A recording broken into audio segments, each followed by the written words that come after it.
तो एवरीवन, अगर आपको भी बेसिक से ट्रांसलेट करने के लिए नहीं आता है तो ये वीडियो आपके लिए बहुत ही हेल्पफुल होगा।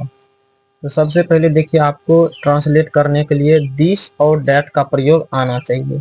तो चलिए मैं इस वीडियो में बताता हूँ दिस और डैट का सही प्रयोग क्या होता है। तो सबसे पहले देखिए, दिस यूज ऑफ क्या है, use of this and that. This का हिंदी क्या होता है, यह। जब एक वस्तु नजदीक में हो या जिसे हम छू सकते हैं उसके साथ दिस का प्रयोग करते हैं, या जिसे हम लोग गिन नहीं सकते तो उसके साथ दिस का प्रयोग करते हैं। और डैट का प्रयोग एक वस्तु जब दूर में हो और उसके तरफ हम इशारा कर रहे हैं तो उसके लिए डैट का प्रयोग करते हैं। या तो हम जिसे गिन नहीं सकते उसके साथ भी दिस और डैट का प्रयोग करते हैं। नजदीक में रहेगा तो दिस और दूर में रहेगा तो डैट। दिस एंड डैट ये दोनों सिंगुलर होता है और इसके साथ हमेशा इज का प्रयोग होता है। दिस और डैट के साथ इज का प्रयोग होता है। दिस और डैट होता है सिंगुलर। जैसे यहाँ पे क्या सेंटेंस है कि यह मदन है, वह लड़का है, यह पानी है, वह सेब है, यह लड़की है। इसको एक एक करके और डिटेल में समझाते हैं, देखिए कैसे होता। सबसे पहले यह है तो यह का इंग्लिश क्या लिखना है, दिस। यह का इंग्लिश लिख देना है दिस। दिस रहे या डैट रहे, दोनों के साथ क्या चीज का प्रयोग होता है, इज का, तो लगा देंगे इज। तो दिस इज मदन। यहाँ किसी लड़का का नाम है या लड़की का नाम या किसी भी चीज का नाम रहेगा, खास नाम, तो उसके साथ ए एन का प्रयोग नहीं करते। तो यहाँ क्या होगा, दिस इज। अब मदन नाम है तो मदन का मदन ही हो जाता है, दिस इज मदन। दूसरा क्या, वह लड़का है, तो वह की इंग्लिश क्या लिखना है, दैट इज। अब जो कॉमन नाउन होता है, कॉमन नाउन क्या होता है, किसी जाति, पूरा जाति का बोध करा दी, वो कॉमन नाउन होता है। कॉमन नाउन दिस और डैट में सिंगुलर होता है, इसके साथ ए या ए एन का प्रयोग करते हैं, चाहे हिंदी में एक लिखा रहे या एक लिखा ना रहे। तो जैसे क्या, यह लड़का है तो वह लड़का है तो डैट इज ए बॉय हो जाएगा, डैट इज ए बॉय, वह लड़का है। यह पानी है तो यह इंग्लिश लिखना है दिस, यह इंग्लिश क्या लिखना है, दिस। उसके बाद क्या लगाना, इज, दिस इज। अब पानी को जिसको हम लोग गिन नहीं सकते उसको मेटेरियल नाउन बोलते हैं, यानी अनकाउंटेबल नाउन के साथ में आपको ए एन का प्रयोग नहीं करना है।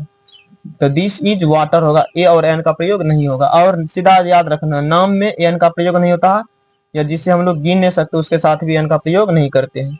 अब बाकी बात सब में ए एन का प्रयोग होगा। अब देखिएगा, वह सेब है तो वह इंग्लिश क्या लगाना है, डैट, डैट इज। अब देखिए, सेब है, सेब कॉमन नाउन है, यानी सेब को हम लोग आसान तरीका से गिन सकते हैं। ये भी आपको ट्रिक याद रखना है, आसान तरीका से हम जिसको गिन सकते हैं उसके साथ ए एन का प्रयोग करेंगे, नाम और जिसको गिने सकते छोड़ के। तो वह सेब है तो डैट इज एन एप्पल। इसमें क्या लगेगा, एन लगेगा। क्यों लगेगा एन, क्योंकि यहाँ पे वोवेल साउंड से शुरू हो रहा है इसलिए एन लगा। यहाँ पे कॉन्सोनेंट साउंड से शुरू, इसलिए ए का प्रयोग हुआ। तो डैट इज एन एप्पल। आगे क्या है, यह एक लड़की है, एक रहे या एक ना रहे उससे मतलब नहीं, हमको इंग्लिश में एन का प्रयोग करना है जिसको हम लोग गिन सकते हैं, यानी कॉमन नाउन में। यह है तो दिस, उसके बाद क्या लगाना, इज। तो this is a girl, this is a girl. लेकिन कहीं कितना जगह क्या होता है कि हम भी कहीं बहुत जगह पढ़े हैं और पढ़ाए भी हैं, बहुत ऐसे विद्यार्थी को देखते हैं कि एक लगा रहता है तो एक का प्रयोग करता, एक लगा नहीं रहता एक का प्रयोग नहीं करता है। उसको जो पढ़ाया जाएगा वही ना सीखेगा। तो यह बात ये नहीं है कि जहाँ पे आपको कॉमन नाउन आ जाएगा, अगर कॉमन नाउन आप नहीं जानते किसको बोलते हैं तो सीधा ये याद रखना, जिसको हम लोग आसानी से गिन सकते हैं उसके साथ ए एन का प्रयोग करते हैं। तो यहाँ पे क्या, चाहे हिंदी में एक लिखा रहे या ना रहे, तो यह एक लड़की है तो दिस इज ए गर्ल हो जाएगा। वह एक हाथी है तो वह इंग्लिश क्या होता है, डैट। तो डैट इज। यहाँ पर भी एन एलिफेंट होगा, एन एलिफेंट। वह हाथी है तो डैट इज एन एलिफेंट, वह एक हाथी है तो डैट इज एन एलिफेंट, दोनों सही है। यह बैल है, यह इंग्लिश क्या लगाना है, दिस, दिस उसके बाद इज। क्या है कि दिस और डैट दोनों के साथ इज का प्रयोग होता है। तो this is an ox, this is an ox.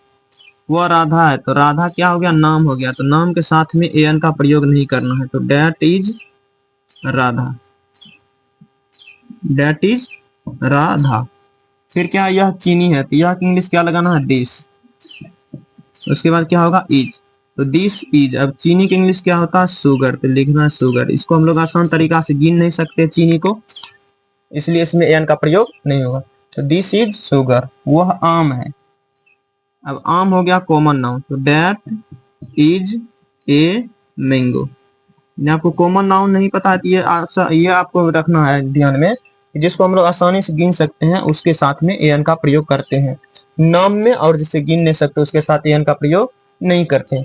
अब देखिए, इसको पढ़ना भी है, बोलना भी है और लिखने के लिए, पढ़ने के लिए, बोलने के लिए, तीनों एक साथ आना चाहिए। देखिए, आप लास्ट तक देखकर आप आसान तरीका सीख सकते हैं।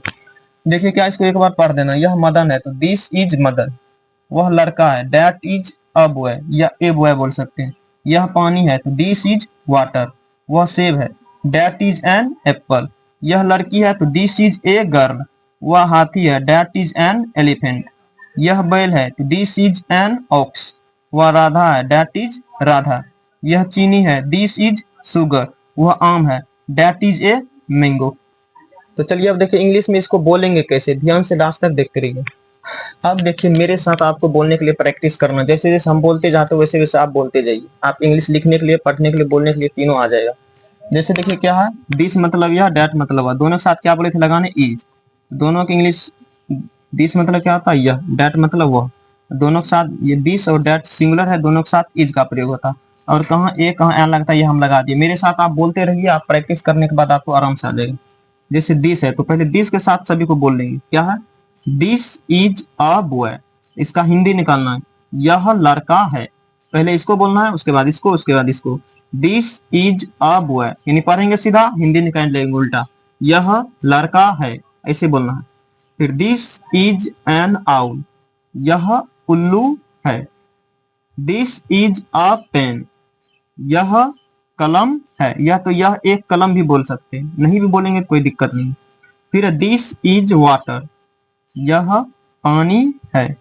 दिस इज अ चेयर, यह कुर्सी है या यह एक कुर्सी है। दिस इज एन अम्ब्रेला, यह एक छाता है या तो यह छाता है। दिस इज अ मैंगो, यह आम है। दिस इज मिल्क, यह दूध है। दिस इज अ बुक, यह किताब है। दिस इज कर्ड, यह दही है। अगर ये सब का इंग्लिश आपको पता नहीं है तो आप कमेंट करिए, इसका लिख देते हैं। अब देखिए, अब क्या करना है, डैट के साथ बोलना है। डैट के साथ कैसे बोलेंगे, तो डैट मतलब यहाँ पे बोलना वह है, इसमें यह बोले तो इसमें बोलना वह। तो डैट इज अ बॉय, वह लड़का है।